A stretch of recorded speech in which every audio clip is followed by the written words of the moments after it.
Y con esto concluye nuestro resumen de las especies depredadoras de clase 3. El profesor Six parloteó. Sus apéndices cristalinos brillaban bajo la luz ambiental del aula. ¿Alguien tiene preguntas sobre el humano en la parte de atrás? Sara Martínez luchó contra el impulso de poner los ojos en blanco, mientras todas las cabezas en la clase de Cenozoología 101 giraban para mirarla. Ser la única humana en el prestigioso programa de biología de la Universidad de la Federación Galáctica tenía sus desventajas, como que le recordaran constantemente que provenía de lo que la mayoría de las especies consideraban un pequeño y adorable mundo jardín. Profesor, no pude evitar notar que los depredadores oceánicos de la Tierra no se mencionaban en el sistema de clasificación. ¿Dónde encajaría exactamente algo como un gran tiburón blanco en el sistema de clasificación? La estructura cristalina del profesor parpadeó en lo que Sara había aprendido que era el equivalente de su especie a una sonrisa condescendiente.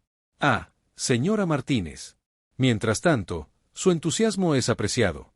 Las formas de vida acuática de la Tierra generalmente se consideran de clase 2, como mucho.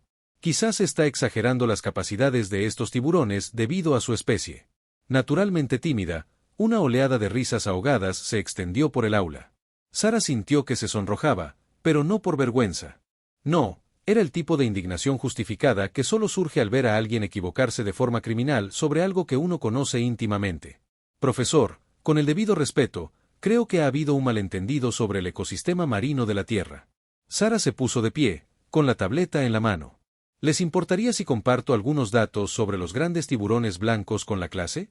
Por supuesto. El profesor Sigal hizo un gesto magnánimo con sus apéndices superiores. Es importante que los estudiantes aprendan por qué clasificamos las especies como lo hacemos. Sara conectó su tableta al sistema de visualización holográfica. La imagen de un gran tiburón blanco, mostrada a escala, se materializó sobre el aula. Varios estudiantes de especies acuáticas naturales retrocedieron visiblemente. El gran tiburón blanco, Caradon carcharias, Sara comenzó a dejar que su nerd de biología interior tomara el control. Es lo que los humanos llamamos un superdepredador. Puede crecer hasta 6 metros de largo, pesar hasta 2.268 kilogramos y ha estado evolucionando sus técnicas de caza durante aproximadamente 400 millones de años.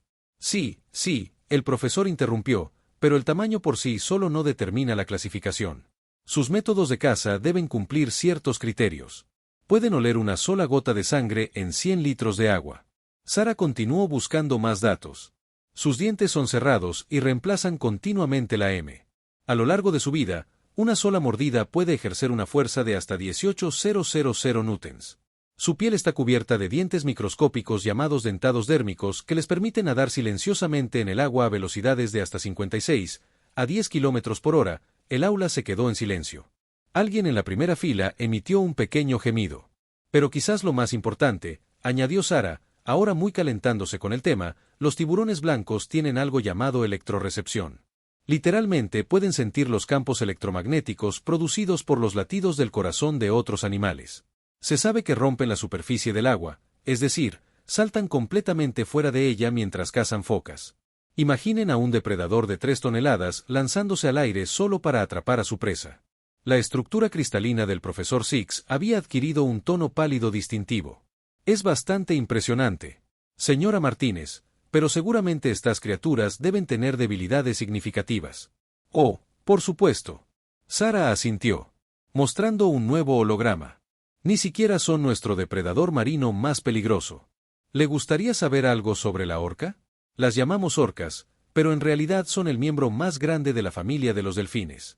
Cazan tiburones blancos por deporte, específicamente sus hígados, que pueden extirpar con precisión quirúrgica. Se sabe que crean olas para arrastrar a las focas de los flujos de hielo. Y enseñan estas técnicas de caza a sus crías. Son una de las pocas especies, además de los humanos, que transmite activamente el conocimiento cultural. Un estudiante en la primera fila chilló, MMM. Incluso se sabe que trabajan con balleneros humanos. Históricamente, los balleneros lastiman a ballenas más grandes en bahías a cambio de una parte de la captura. Ah, y hablando de ballenas, el cachalote es el depredador más grande que jamás haya existido en la Tierra. Cazan calamares gigantes en la zona de medianoche de nuestros océanos utilizando ecolocalizaciones tan poderosas que pueden aturdir a sus presas. La presión a esas profundidades aplastaría la mayoría de las naves espaciales. Por cierto, el profesor había comenzado a balancearse. Señorita Martínez, Creo que deberíamos reevaluar nuestro sistema de clasificación. Quizás deberíamos tomar un breve descanso mientras consulto con algunos colegas. Por supuesto, la profesora Sara dijo con dulzura, debería preparar información sobre nuestros depredadores terrestres para después del descanso. Tengo datos fascinantes sobre los tejones de miel. ¿Sabía que luchan regularmente contra leones y se les ha observado usando herramientas que no serán necesarias? El profesor Six logró su voz notablemente más alta de lo habitual. La clase terminó y la señora Martínez, sí, profesor. Creo que actualizaremos el programa de cenozoología para incluir una sección aparte sobre la biosfera terrestre. ¿Le interesaría ser consultor? Sara sonrió pensando en todas las demás especies de la Tierra. No podía esperar a presentarles a sus compañeros, la fuerza de mordida de los cocodrilos de agua salada, el puñetazo hipersónico del camarón mantis, la explosión de plasma submarina del camarón pistola, el toque mortal invisible de la medusa de caja. Sería un honor, profesor. ¿Deberíamos empezar con las especies de aguas profundas o preferiría profundizar en algo más simple como la caza en grupo? Lobos. La estructura cristalina del profesor parpadeó brevemente en longitudes de onda ultravioleta. Su especie, equivalente a un sudor frío. Quizás deberíamos empezar con algo menos agresivo. Seguramente su mundo debe tener algunos herbívoros. Oh, por supuesto. La sonrisa de Sara se ensanchó. Déjeme hablarle de los hipopótamos. Son herbívoros, pero matan a más humanos al año que cualquier otro mamífero africano que vea. Una guerra de herbívoros en la Tierra no significa necesariamente que sean pacíficos. Mientras Sara comenzaba su explicación del comportamiento territorial de los hipopótamos, notó que varios estudiantes tomaban notas frenéticamente. Mientras otros parecían estar investigando la vida silvestre de la Tierra en sus dispositivos personales, sus expresiones iban desde la fascinación y el horror hasta el terror absoluto, particularmente cuando alguien mostró imágenes del ataque de un casuario. El profesor Sigel finalmente recuperó la compostura. Señorita Martínez, siento que le debo una disculpa a usted y a su especie. Habíamos clasificado la Tierra como un mundo de clase 2 basándonos principalmente en sus condiciones atmosféricas y gravitacionales. Nunca consideramos que tales condiciones pudieran producir adaptaciones evolutivas tan interesantes. No me ofendo. Profesora Sara respondió, es un error común. Incluso los humanos a veces olvidamos cuán metálico es el ecosistema de nuestro planeta. ¿Creería que tenemos un pez pequeño que puede escalar cascadas? Un pez que escala la cascada. Gobio trepador. Usan ventosas para trepar por superficies verticales. Ah, y ya que estamos hablando de peces, ¿ha oído hablar de las anguilas eléctricas?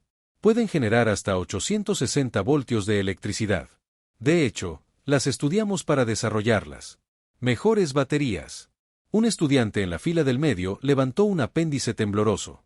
Disculpe, pero usted está diciendo que su especie estudió deliberadamente a estas criaturas con fines científicos, por supuesto. ¿De qué otra manera aprenderíamos sobre ellas? Además de que la mayoría de los científicos de la Tierra le dirían que la investigación de campo es la mejor parte del trabajo. Bueno, excepto quizás por la vez que ese investigador tuvo que luchar contra un gran tiburón blanco a Bupin, fue obvio, pero en realidad es una historia divertida. Mientras Sara continuaba compartiendo su conocimiento enciclopédico de la vida silvestre terrestre, no pudo evitar sentir orgullo. Seguramente los humanos podrían no tener cuerpos cristalinos, bioluminiscencia natural ni habilidades telepáticas como algunos de sus compañeros, pero cualquier especie que no solo pudiera sobrevivir, sino prosperar en un planeta que produjo el gusano bobit, merecía un poco de respeto. Al final de la clase improvisada, 3 estudiantes habían declarado su intención de transferirse a diferentes especialidades. Uno se desmayó después de ver imágenes de las mandíbulas felinas de la anguila amore y el profesor Six había reclasificado oficialmente la Tierra como un mundo mortal de clase 5 con presiones evolutivas únicas que requerían un estudio más profundo. Sara consideró esto un buen comienzo. Ni siquiera había llegado a la parte sobre cómo algunos de los depredadores más letales de la Tierra eran insectos, o el hecho de que los ornitorrincos eran venenosos, o que los pulpos podían abrir frascos y resolver rompecabezas, o bueno, ya habría tiempo para todo eso la actualización. Después de todo, tenía un planeta entero de pesadillas que compartir con sus amigos recién llegados. Y si eso ayudaba a que la humanidad se ganara un poco más de respeto en la comunidad galáctica, mucho mejor. Aunque se sentía un poco mal por el estudiante que se desmayó, quizá debería haberles advertido sobre la segunda serie de Tiburón. La semana que viene, a la misma hora, preguntó la profesora Sara mientras guardaba su tableta. La estructura cristalina del profesor Six vibró en lo que podría haber sido una risa nerviosa. Sí. Quizá deberíamos emitir una advertencia sobre el contenido gráfico antes de la próxima sesión. Y la señorita Martínez, Eso no es posible. Uno de los estudiantes de Silicon protestó, estás describiendo al menos 4 caminos evolutivos diferentes. Bienvenidos a la fauna australiana. Sara se encogió de hombros. Quiero saber algo sobre el canguro. Es básicamente un saltador de 180 centímetros de altura con un bolsillo para bebés incorporado y una cola que puede usar como tercera pata. Se boxean entre sí por el dominio y pueden destripar depredadores con los pies. La cafetería se había quedado en silencio a medida que más estudiantes se reunían alrededor de la mesa de Sara. Empezaba a darse cuenta de que sus conferencias improvisadas podrían tener consecuencias imprevistas cuando un ser alto y elegante, compuesto enteramente de hebras de luz interconectadas, se acercó. Disculpe la interrupción. El ser de luz dijo, su voz es un zumbido melodioso. Soy la decana Looms del Departamento de Xenobiología. Señora Martínez, ¿le interesaría impartir una serie de seminarios especiales? Creemos que nuestros estudiantes podrían beneficiarse de una comprensión más completa de la biosfera terrestre. Sara parpadeó sorprendida. Me sentiría honrada, decana Looms. Aunque podríamos empezar con algo más suave, tal vez las relaciones simbióticas en los arrecifes de coral. Ah, sí, las colonias submarinas que construyen estructuras de piedra caliza y albergan diversos ecosistemas. La decana asintió con aprobación. Sí, y algunas especies de camarones limpiadores han evolucionado para realizar trabajos dentales en peces depredadores, limpiándose los dientes sin ser devorados. ¿Cuántas más anguilas reconocen camarones específicos y esperan su turno para limpiar a un estudiante en la parte trasera criado en un corral? AG. Se refiere a que las criaturas de su mundo han desarrollado sistemas de atención médica interespecies. También tenemos aves, que limpian los dientes de cocodrilo y mamíferos que se advierten mutuamente sobre depredadores, incluso entre especies. Incluso hay una especie de gusano que vive dentro de los cuerpos de los cangrejos y los controla mentalmente para que cuiden los huevos del gusano en lugar de los suyos. Los rayos de luz del decano parpadearon con interés. Quizás deberíamos programar una reunión de profesores para discutir esto más a fondo. Aunque debo preguntarles a estas criaturas que mencionaste antes, los tiburones y las orcas, están confinadas en tus océanos. Correcto, no hay posibilidad de encontrarlos en el espacio. Sara pensó en los diversos planes para operaciones mineras en aguas profundas y posibles proyectos de acuicultura espacial que los científicos de la Tierra habían estado discutiendo. Bueno, actualmente están en la Tierra, aunque los humanos hemos sido bastante creativos al adaptar nuestro entorno a nuestras necesidades. ¿Sabías que ya hemos enviado tardígrados al espacio y ha habido algunas investigaciones interesantes sobre el uso de patrones de piel de tiburón para mejorar la aerodinámica de las naves espaciales? Los destellos de luz del decano parpadearon brevemente. Ya veo. En ese caso, creo que también deberíamos programar una reunión con la Junta de Seguridad del Transporte Galáctico. Quizás sería conveniente actualizar algunos protocolos con respecto a las naves terrestres. Mientras el decano se marchaba y la multitud de estudiantes se dispersaba gradualmente, Sara notó que su almuerzo de proteína sintética se había enfriado. No le importó, aunque ver las reacciones de sus compañeros ante la vida silvestre terrestre era mucho más entretenido que cualquier comida.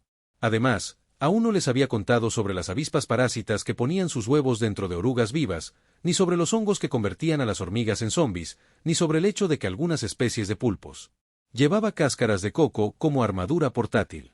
Quizás debería guardarlas para el seminario avanzado. Un suave timbre indicó un mensaje entrante en su tableta. Era del profesor Six, señora Martínez. El comité de la facultad ha aprobado su serie de seminarios especiales. Sin embargo, han solicitado que comien. Con, y cito textualmente, las especies terrestres menos dañinas posibles. Quizás esos comedores de hojas dormidos que mencionó. Sara sonrió mientras escribía su respuesta. Por supuesto, profesora, aunque debería mencionar que los perezosos son excelentes nadadores y su pelaje alberga ecosistemas enteros de algas, hongos y artrópodos. Además, solo bajan de sus árboles una vez a la semana para defecar, lo que ha dado lugar a algunas adaptaciones evolutivas fascinantes. La respuesta de la profesora llegó varios minutos después. Quizás deberíamos comenzar con plantas terrestres. Gran idea. Sara respondió con entusiasmo. Espere a escuchar sobre la Venus atrapamoscas, las higueras estranguladoras y el árbol que puede caminar. Esta vez no hubo respuesta. Sara tomó nota mental de traer algunas imágenes relajantes de pepinos, sea la siguiente clase, aunque quizás debería esperar hasta más tarde para mencionarlo. Que podían disparar sus órganos internos a los depredadores como mecanismo de defensa. Después de que todos los buenos profesores supieran la importancia de controlar el ritmo de su material, El día del primer seminario especial de Sara llegó con más fanfarria de la que esperaba. El aula estaba repleta de estudiantes de todos los departamentos y notó varios prominentes dispositivos de grabación de cristalina flotando cerca del techo. Aparentemente, su clase se transmitía a otras universidades de la Federación. Bienvenidos a la introducción a la biología del bronceado, más allá del sistema de clasificación. Sara comenzó a intentar ignorar que incluso los droides de mantenimiento habían pausado sus tareas para observar, como lo solicitó el comité de la facultad. Comenzaremos con algunas de las plantas de la Tierra. Un suspiro colectivo de hoja recorrió a la audiencia. Las plantas estaban a salvo, las plantas eran inofensivas, las plantas simplemente estaban allí fotosintetizando. Sara sacó su primer holograma. Esta es Diana amula, comúnmente conocida como la Venus atrapamoscas. Es una planta carnívora que usa hojas modificadas para atrapar y digerir insectos. El holograma demostró el rápido mecanismo de chasquido de la planta en cámara lenta. Varios estudiantes se estremecieron. Las hojas estaban llenas de gatillo. Sara continuó entusiasmándose con su tema cuando un insecto los toca. La trampa se cierra de golpe en aproximadamente un décimo de segundo. La planta secreta enzimas digestivas y absorbe los nutrientes de su presa. Un miembro de la facultad levantó un apéndice. Señorita Martínez, ¿está sugiriendo que los autos de su mundo? Las TRS han evolucionado para volverse depredadoras. Por supuesto. Tenemos varios géneros de plantas carnívoras. Las plantas carnívoras ahogan a sus presas en fluido digestivo. Las undus usan tentáculos pegajosos para atrapar insectos. La verruga vesical tiene el movimiento más rápido conocido en el reino vegetal. Puede succionar a sus presas en menos de un milisegundo, pero aún están enraizadas. Correcto, alguien preguntó. Ojalá, bueno, la mayoría de ellas. Tenemos la palmera andante, que esencialmente puede caminar desarrollando nuevas raíces en la dirección que quiere moverse mientras deja que sus raíces viejas mueran. Y luego está la higuera estranguladora, que comienza su vida como un epitafio en el dosel y envía raíces hacia abajo para envolver y aplastar lentamente a su árbol huésped. Un estudiante cerca del frente comenzó a tomar rápidamente. Nota, esto es fascinante. La naturaleza agresiva de la fauna terrestre parece haber influido incluso en la evolución de su flora. Sara transmitió, incluso nuestra hierba ha evolucionado para contener partículas de sílice que desgastan los dientes de los herbívoros con el tiempo.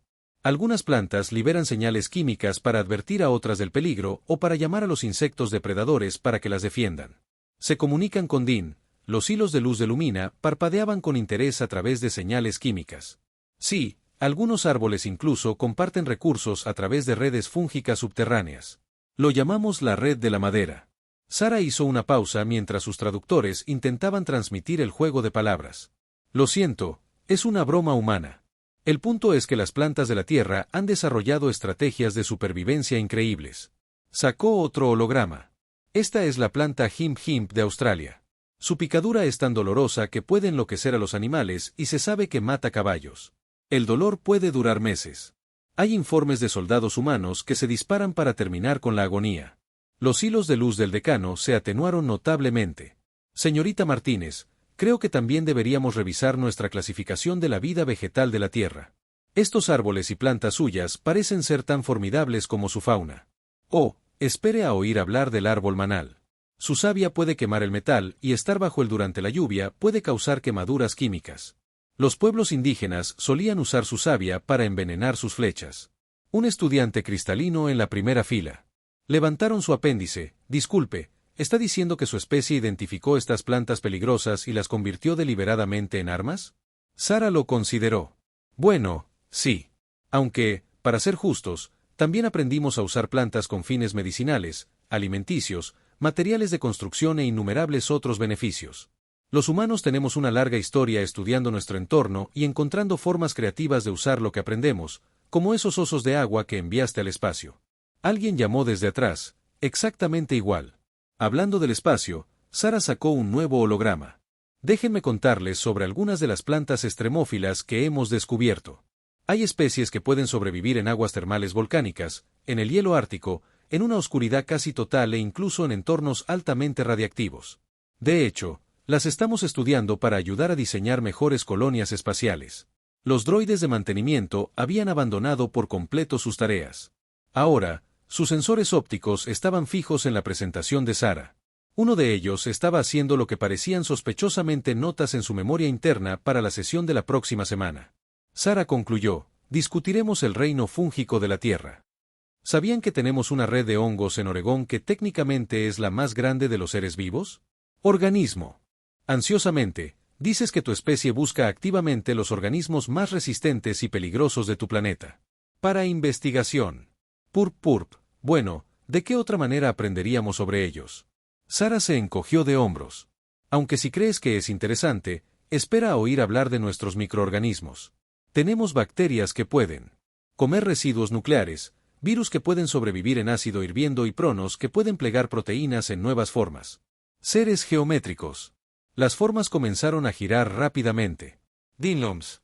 Creemos que la Tierra requiere una nueva clasificación por completo. Cualquier especie que evolucionó junto a tales organismos y luego eligió estudiarlos, en lugar de huir a otro planeta, claramente requiere una consideración especial. Oye, los humanos no son tan pesados. Sara protestó. En realidad somos bastante frágiles en comparación con gran parte de la vida terrestre. Simplemente aprendemos a adaptarnos y usar nuestra inteligencia para sobrevivir, aunque evolucionamos para ser depredadores persistentes que pueden sudar, lo que nos permite básicamente perseguir a la presa hasta que colapsa por agotamiento, y podemos sobrevivir a condiciones bastante extremas con el entrenamiento adecuado, como esos monjes que pueden elevar su temperatura corporal mediante la meditación o los ders libres que pueden contuvieron la respiración durante más de 10 minutos. Los miembros del consejo intercambiaron lo que parecían ser miradas de alarma. M. Martínez, el decano, intervino suavemente. Quizás deberíamos centrarnos en el tema de su próximo seminario. El comité de la facultad esperaba algo menos preocupante. Quizás los insectos de la Tierra. Sara se iluminó. Oh, gran idea. ¿Le gustaría saber algo sobre el avispón gigante japonés? Pueden rociar veneno que derrite la carne y que también actúa como marcador de feromonas para invocar a toda su colonia. O tal vez la hormiga bala. Su picadura es tan dolorosa que algunas tribus indígenas la usan en rituales de iniciación guerrera. O está la araña de corteza de Darwin, que fabrica telas 10 veces más fuertes que él. Kevlar. Los miembros del consejo, diversas formas de emisiones electromagnéticas, habían adquirido patrones claramente perturbados. En realidad, la interrupción geométrica nos plantea una pregunta más urgente. La aparentemente hostil biosfera de la Tierra, ¿cómo ha logrado su especie volar al espacio sin llevar estos organismos más allá de su planeta? Sara pensó en los diversos protocolos de cuarentena, procedimientos de esterilización y sistemas de contención que la Tierra había desarrollado. Oh, somos muy cuidadosos con eso, tenemos protocolos estrictos para prevenir la contaminación biológica. Aunque es interesante que lo menciones, hemos estado estudiando cómo ciertos organismos podrían ser beneficiosos para la colonización espacial, como el uso de bacterias resistentes a la radiación para ayudar a las naves espaciales Shield o el cultivo de ciertos hongos para crear estructuras autorreparables. El consejo estalló en una oleada de comunicaciones alarmadas en varios espectros electromagnéticos. Quizás el decano Lumac sugirió diplomáticamente que deberíamos programar una sesión aparte para discutir los protocolos de exploración espacial de la Tierra en detalle. Sara asintió con entusiasmo. Gran idea. Puedo preparar una presentación sobre cómo hemos adaptado los archivos extremos de la Tierra para la investigación espacial. ¿Sabías que estamos trabajando en el uso de proteínas tardígradas para proteger las células humanas del daño por radiación y existe un estudio fascinante sobre el uso de ciertas cepas bacterianas para reciclar los desechos encerrados? Sistemas a medida que el miembro del consejo veía varias señales energéticas que comenzaban a mostrar signos de lo que el decano describiría más tarde como una recalibración existencial colectiva. Sara tomó nota mental de moderar su entusiasmo en el siguiente seminario, aunque no pudo evitar sentirse algo orgullosa. Después de todo, no todos los días las clases de biología de un estudiante de primer año conducían a la creación de un sistema de clasificación planetaria completamente nuevo. El nuevo sistema de clasificación, al parecer, era solo el comienzo. El siguiente seminario de Sara sobre la Tierra en insectos atrajo la atención de estrategas militares de toda la galaxia, particularmente después de que explicara cómo las hormigas dominaban la agricultura, la ganadería y la guerra química millones de años antes de que los humanos evolucionaran. Permítame asegurarme de que entiendo esto correctamente. El general Baxter, de la Fuerza de Defensa Galáctica, retumbó desde el fondo del aula. Su exoesqueleto metálico brillaba mientras consultaba sus notas. Estas hormigas cortadoras de hojas mantienen jardines de hongos, los protegen con bacterias productoras de antibióticos y libran una guerra contra colonias rivales usando armas químicas. Es cierto. Sara confirmó, mostrando un holograma de la estructura interna de una colonia de hormigas cortadoras de hojas. Han practicado agricultura sostenible durante más de 50 millones de años. Incluso cuentan con sistemas de gestión de residuos y cementerios designados para sus muertos. El general murmuró algo fascinante. Y estas hormigas guerreras que mencionaste forman puentes vivientes y estructuras con sus cuerpos, creando complejas formaciones de ataque y pueden derribar presas miles de veces más grandes mediante ataques coordinados. Terminaron con entusiasmo. Aunque personalmente encuentro más interesantes las hormigas saltarinas australianas. Son hormigas que pueden saltar hasta 4 veces la longitud de su cuerpo y son tan agresivas que se utilizan para probar la resistencia del equipo militar a las infestaciones de insectos. Un analista estratégico en la primera fila levantó un apéndice tembloroso. Señorita Martínez, usted mencionó antes que estos insectos se encuentran entre los macroorganismos más pequeños de la Tierra. Ah, sí, la mayoría de los insectos son bastante pequeños, aunque tenemos al gigante beta, un grillo que puede pesar hasta 3 ratones, y la polilla atlas tiene una envergadura de unos 30 cm, pero la mayoría de los insectos son diminutos. Y, sin embargo, el analista continuó con su forma cristalina. Parpadeando ansiosamente, afirmas que son colectivamente uno de los grupos de organismos más exitosos de tu planeta. Sara asintió. Por cada humano en la Tierra hay alrededor de 200 millones de insectos. Algunas estimaciones sugieren que el peso total de todas las hormigas de la Tierra es aproximadamente igual al peso total de todos los humanos. El aula quedó en silencio, pero no te preocupes, añadió Sara alegremente. La mayoría de los insectos son inofensivos para los humanos, excepto los que propagan enfermedades, los parásitos y los que tienen un veneno médicamente significativo. Aunque hemos aprendido mucho estudiando los componentes de su veneno, algunos son prometedores, como el exoesqueleto del general Baxter, de Pharmaceuticals. La señora Martínez, a las fuerzas de defensa les interesaría mucho aprender más sobre estos insectos, en particular sobre sus capacidades estratégicas y sus posibles aplicaciones en diversos escenarios. ¡Oh, son increíbles! ¿Sabías que las abejas pueden reconocer rostros humanos y realizar cálculos matemáticos complejos, y que tienen un sistema democrático para elegir nuevas ubicaciones para sus colmenas? Si te interesan las aplicaciones militares, quizás quieras saber más sobre. El escarabajo bombardero crea un rocío químico hirviendo mezclando reactivos en su abdomen. Los sensores ópticos del general se ampliaron. Produce armas químicas internamente. Técnicamente, es un mecanismo de defensa.